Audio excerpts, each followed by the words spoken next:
Why do the most intelligent among us often feel like strangers in their own world? Why does higher thought seem to separate rather than unite? In this video, we explore the haunting paradox of why greater intelligence often leads, not to connection, but to solitude. And what if this isolation is not a weakness, a hidden strength? The difference between the clever and the dull is not merely a matter of mental agility, but of existential burden. To perceive more clearly is not to live more easily, it is to suffer more deeply. The sharper the intellect, the more refined the perception, not only of the outer world, but of the inner abyss. What appears cheerful to the ordinary mind is, to the thinker, veiled despair. What the crowd celebrates, he mourns. Where others find pleasure, he sees repetition, emptiness, and a desperate clinging to illusions. Intelligence, once it reaches a certain threshold, no longer serves the individual as a tool for worldly gain or social advantage. It turns inward, becoming an instrument of existential exposure. One no longer merely sees the surface of things, but pierces through to their hidden absurdities. The festivals of society, the customs of daily life, the ambitions of one's peers, all of them begin to appear as intricately choreographed distractions from the intolerable truth of existence. The thinker does not discover a new joy in his greater understanding.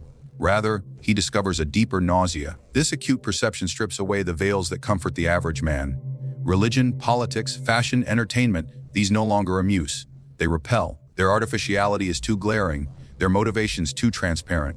The intelligent mind, cursed with a clarity others do not possess, cannot return to innocence. It cannot unsee what it has seen. It cannot, like others, participate in the theater of life without a growing sense of irony or despair. Animals, by extension the dull-minded among men, live in the immediacy of the moment. Their concerns are local, short-lived, and tangible. They eat, mate, and sleep with a simplicity that nature favors. But intelligence introduces abstraction, memory, prediction, reflection. The animal does not suffer the memory of loss, death, or the crushing weight of boredom.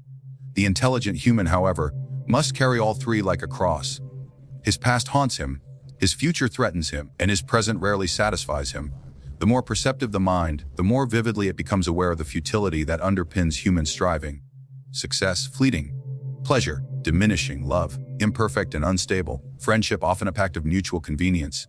Even morality, that cherished illusion, reveals itself as largely circumstantial and self-serving. These recognitions, while intellectually sound, offer no comfort. On the contrary, they estrange the intelligent man from his own species, whose happiness depends on believing in precisely these illusions. It is not that the intelligent deliberately choose isolation, it is that their perception compels them toward it. They begin by seeing too clearly and end by withdrawing too quietly. The clearer the eye, the more grotesque the spectacle, the sharper the ear, the more grating the noise of the world becomes. They find no sanctuary in crowds, only noise, no joy in small talk, only vacancy, no camaraderie in gatherings, only artifice. Thus, consciousness becomes not a blessing, but a lens that makes life intolerably vivid. Those who perceive more also suffer more, not because suffering increases in quantity, but in texture. The quality of pain changes. It becomes internal, existential, metaphysical. The sorrows of the intelligent are less about hunger or misfortune, and more about the tragic structure of existence itself. They see suffering not as an accident to be corrected, but as a law to be endured. And in seeing this, they find themselves fundamentally alienated from those who have not yet reached that depth of vision. The crowd avoids silence, but the thinker cannot. For him, silence is not emptiness, it is clarity, and in that clarity the agony of perception intensifies. He sees time devour all things. He hears the ticking clock as a death sentence. He recognizes that joy is fleeting and sorrow cumulative. He begins to ask questions for which there are no consoling answers. Why do we strive if all ends in decay? Why do we hope when all things disappoint? Why do we live at all, if to live is to anticipate death? The dull mind may never pose such questions, or if it does, quickly turns away. The intelligent cannot. His curse is not merely to know that he knows, to be self-aware in a universe that offers no explanation. This self-awareness is a form of exile. The world continues its charade. The thinking man is no longer a participant. He has seen the puppet strings, the hollow stage, the collapsing set. He may remain physically among others, but mentally, he walks alone. To think deeply is to live as an exile among one's own kind. The more intelligent the individual becomes, the less compatible he is with the multitude, whose habits, amusements, and judgments are shaped not by reflection, but by imitation. What they call normalcy, he experiences as confinement. What they call pleasure, he perceives as distraction. What they call community, he endures as noise. The herd offers companionship, but not understanding, belonging, but not truth. To the intelligent, such offerings are pale substitutes for what the soul truly seeks. The herd is not evil, but it is thoughtless. It values agreement over insight, affirmation over examination, enthusiasm over doubt. In such a climate, the intelligent man becomes an anomaly, an irritant. His questions unsettle, his silence offends, his presence reminds others of the very things they work tirelessly to ignore. He sees through their customs and they sense it. This alone is enough to arouse suspicion, for the herd despises not only those who are different, but especially those who are different in a way that cannot be reduced to eccentricity. The intelligent man finds no nourishment in the conversations that surround him. He listens, but hears only echoes. He speaks and is met with blank stares or polite indifference. The dialogues he longs for, those of substance, of existential weight, moral consequence, are nowhere to be found in the marketplace of daily life. There, gossip is revered and philosophy avoided. Opinions are plentiful, but thoughts are rare. People do not converse, they perform. The intelligent man, unwilling to join the performance, slowly steps off the stage. This incompatibility is not always marked by conflict. More often, it takes the form of quiet withdrawal. He begins to attend fewer gatherings, avoid small talk, and reduce contact to what is strictly necessary. He does not hate others. He merely tires of their pretenses. Their passions seem exaggerated, their outrage rehearsed, their joys manicured for display. He observes the energy they expend to appear fulfilled and wonders whether it is all a desperate attempt to avoid confronting their inner void. The intelligent do not escape this void, they confront it daily, but that confrontation separates them. In the presence of the herd, the intelligent man feels like a foreigner, not because of language, but because of thought. The things others celebrate, the latest trend, the newest gadget, the fashionable ideology, leave him unmoved, or worse, disheartened. What excites the crowd often repels him, for he sees in their excitement a kind of mass hypnosis. He does not mock it, for he knows it serves a purpose. Illusion is a balm for the common soul. But he, having lost access to illusion, cannot partake in the comfort it offers. The very virtues that make one intelligent, contemplation, introspection, skepticism, are the same traits that make one unfit for social life. Social harmony requires a suppression of truth. One must know what not to say, what not to question, what to pretend to believe. The intelligent man finds this disingenuousness intolerable. His mind recoils from it like a body from poison. Thus, what others call tact, he sees as deceit. What they call etiquette, he recognizes as camouflage. The social world becomes a masquerade, and he, unwilling to wear a mask, finds himself alone. Even leisure, which should be a time for peace, becomes a point of alienation. The diversions that occupy the herd, the sports, the dramas, the feasts, seem to him like elaborate distractions from the monotony of existence. He does not condemn such diversions, but neither can he immerse himself in them. His idea of rest is not to escape thought, but to plunge deeper into it. Books, solitude, music without words, these become his companions, while the latter of crowds becomes an echo from another world. There is also the problem of speed. The herd lives in haste. It rushes to conclusions, to judgments, to celebrations and condemnations. The intelligent man lingers, he considers, he waits. This patience, this resistance to impulsivity, is perceived as aloofness, or worse, arrogance. But it is neither. It is simply the natural pace of a mind that refuses to run when it should walk. Yet in a world addicted to immediacy, reflection appears as delay, and wisdom as indecision. The herd demands conformity not because it believes in its own values, but because it fears the consequences of abandoning them. The intelligent, less governed by fear, begin to discard these values naturally, and by doing so, pose a silent threat. Their mere existence suggests that another way of living is possible, one not rooted in consumption, applause, or validation. And this, more than any spoken word, is what distances them from the crowd. For nothing disturbs the collective more than the presence of one who no longer needs it. The intelligent man, having long abandoned the comforts of consensus, learns to live with himself, not out of vanity, but out of necessity. He discovers, often painfully, that no one will accompany him where his thoughts dare to go. The paths of higher reflection are narrow and untraveled, and those who wander them must do so without companionship. In this solitude, he is forced to become self-sufficient, not merely in his material needs, but in his emotional and intellectual sustenance. He learns to converse inwardly, to draw water from his own depths, to find peace in his own silence. Self-sufficiency is not a strength he boasts of, but a burden he carries. It isolates even as it empowers, for while others gather strength from each other's presence, through shared laughter, mutual goals, or common distractions, the intelligent soul must generate his own warmth. He does not lean, he stands alone. He becomes the author of his own meaning, the architect of his own stability, and the guardian of his own mind. But in doing so, he forfeits the ease that comes from shared illusions. His mind becomes both his fortress and his prison. The self-sufficient man is not without need, but his needs are too rare to be met by the common world. He hungers for sincerity, for thought that goes beyond the surface, for affection untainted by utility. Yet these things are seldom found in a society built upon exchange and performance. Most relationships are transactional, most friendships circumstantial. The intelligent man, being aware of this, withdraws not out of disdain, but out of fatigue. He tires of searching where there is nothing to be found. He would rather be alone than be surrounded by echoes. In this solitude, he becomes a world unto himself. He fashions meaning from philosophy, from art, from long walks and long books. He creates rituals of quietude, disciplines of introspection.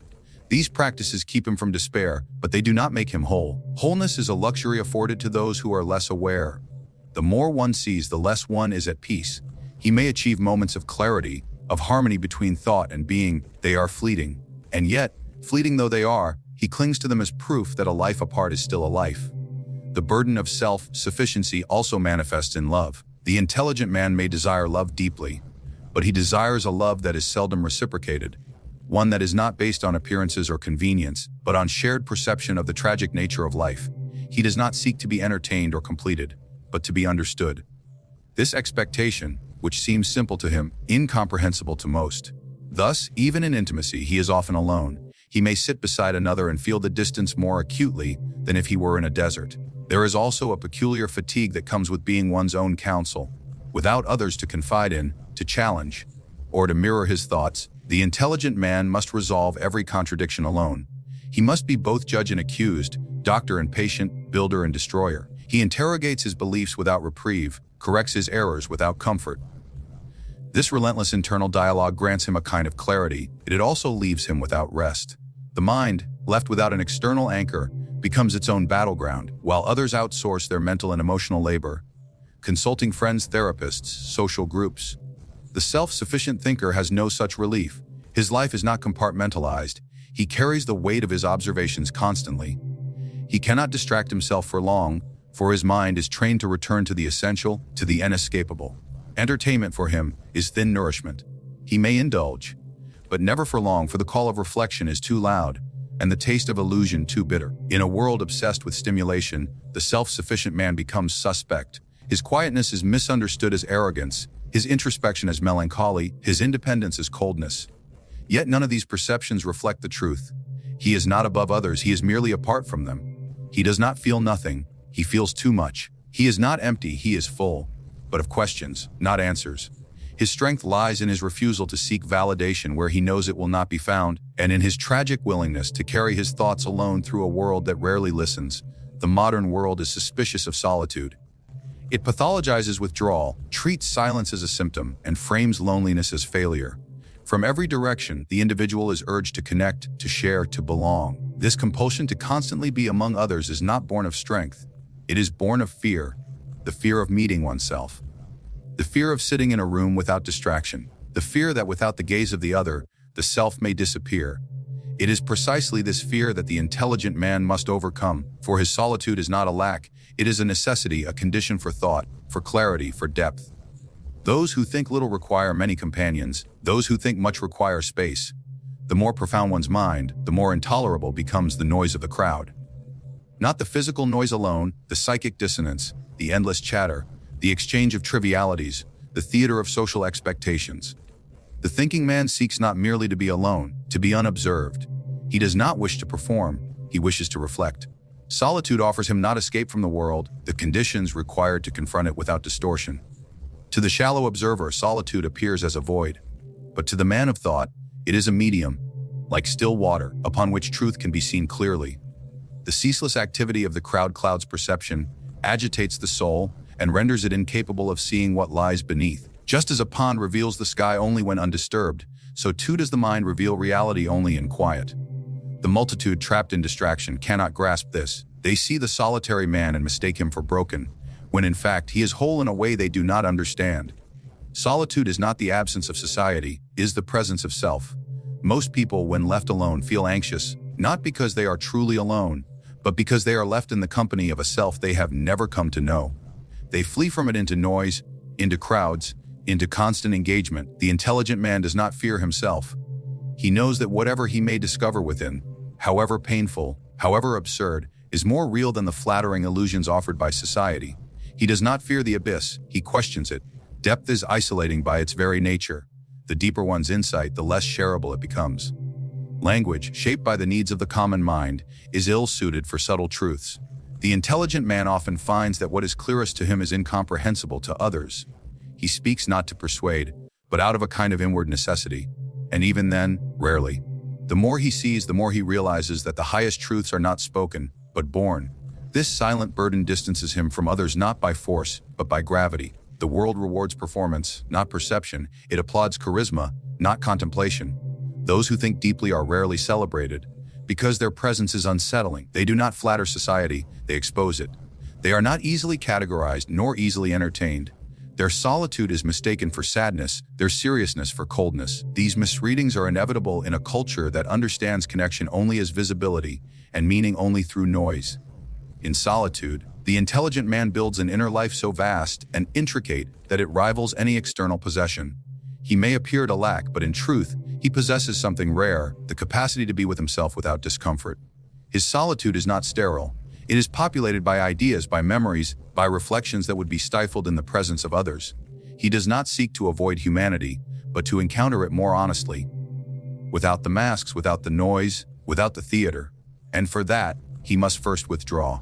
There is a certain nobility in choosing solitude when one could have company. To resist the easy pleasures of social affirmation in favor of the hard labor of thought is a sign not of failure, but of maturity. Most people are social out of habit, not conviction.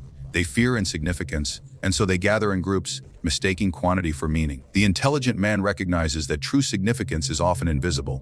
It requires stillness. It requires discomfort. It requires being apart, not to flee the world, but to understand it on terms that do not require permission or applause. In the solitude he chooses, he finds not exile, but elevation, not deficiency, but dignity. Not absence, depth. To walk the path of intelligence is to walk alone, not by choice, but by consequence. It is not misanthropy that leads the thinking man into solitude, but insight. He sees too much to remain comforted by illusions, feels too deeply to be satisfied by superficial ties, and asks too persistently to ever find rest in the answers that pacify others. His intelligence does not grant him superiority. It curses him with lucidity. Where others gather, he withdraws. Not because he believes himself above them, but because the noise drowns out the only voice he has ever learned to trust, his own. He finds little solace in the world of men, not due to hatred, but because what he seeks, truth, authenticity, depth, is too rarely found in their conversations, their rituals, their ambitions. And so he turns inward, carrying the burden of self-sufficiency, not with pride, with quiet necessity. In this isolation, however, he discovers a different kind of fulfillment, not the warmth of belonging, but the clarity of vision. He may never be understood by the many. He understands the nature of the many. He may not be embraced, but he no longer seeks arms that cannot hold the weight of who he is. His solitude is not a symptom of sickness, but a sign of depth. It is not a prison, it is a refuge. And though he walks this path without companions, he walks it without regret. For to be alone with truth is better than to be surrounded by comfort built on lies.